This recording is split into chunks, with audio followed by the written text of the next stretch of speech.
नरेंद्र मोदी की सरकार और कांग्रेस की सरकार में यही फर्क है कि कांग्रेस ने भीमराव अंबेडकर को नहीं सम्मानित किया। कांग्रेस की सरकार ने पटेल साहब लौह पुरुष को नहीं सम्मानित किया।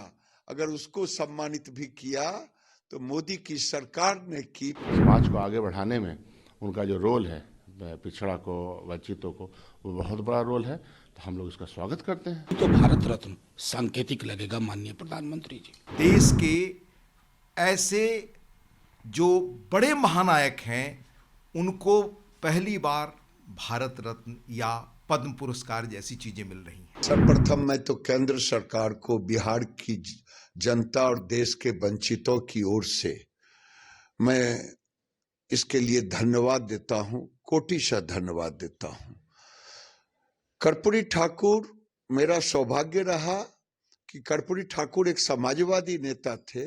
मेरे गांव के एक बड़े समाजवादी नेता थे कपिल देव बाबू, जो दोनों साथ काम करते थे। मैंने कर्पूरी जी को नजदीक से जानने का काम किया है। कर्पूरी जी एक सामाजिक समरसता के प्रतीक थे। नरेंद्र मोदी ने कर्पूरी जी को सम्मानित किया है। नरेंद्र मोदी की सरकार और कांग्रेस की सरकार में यही फर्क है कि कांग्रेस ने भीमराव अंबेडकर को नहीं सम्मानित किया। कांग्रेस की सरकार ने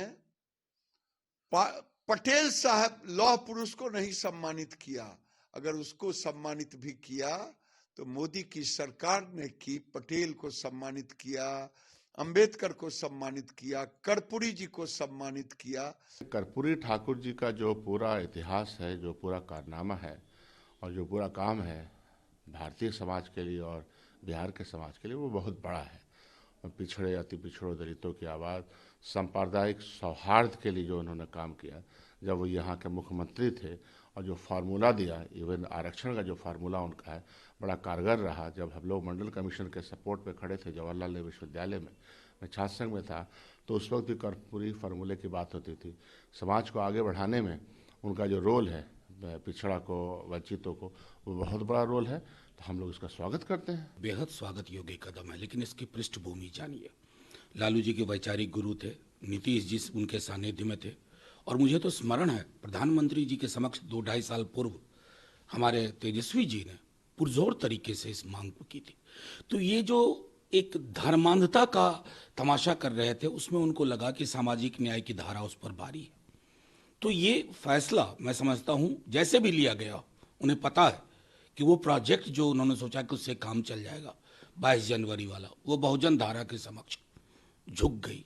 अब इतना ही आग्रह है प्रधानमंत्री जी से कि हमने जातिगत जनगणना करवाई, फिर आरक्षण का दायरा बढ़ाया, इसे 9वीं सूची में शामिल करके वो सही श्रद्धांजलि होगी, नहीं तो भारत रत्न सांकेतिक लगेगा माननीय प्रधानमंत्री जी। गरीबों के, शोषितों के गौरव, अपनी सादगी, शुचिता और ईमानदारी के लिए प्रतिमान बन चुके जननायक कर्पूरी ठाकुर को यह सम्मान आदरणीय प्रधानमंत्री नरेंद्र मोदी जी ने देकर उस श्रृंखला में एक और इतिहास में कीर्तिमान स्थापित किया है कि 2014 के बाद देश के ऐसे जो बड़े महानायक हैं उनको पहली बार भारत रत्न या पद्म पुरस्कार जैसी चीजें मिल रही हैं। कर्पूरी ठाकुर उसी श्रेणी में, उन्हीं महानायकों में से इस देश के, सिर्फ बिहार के नहीं, पिछड़ों, शोषितों के बड़े जननायक थे। उनका व्यक्तित्व इतना बड़ा था कि 2-2 बार मुख्यमंत्री रहने, एक बार उप मुख्यमंत्री रहने और एक बार छोड़कर कभी वो चुनाव नहीं हारे आजाद भारत में।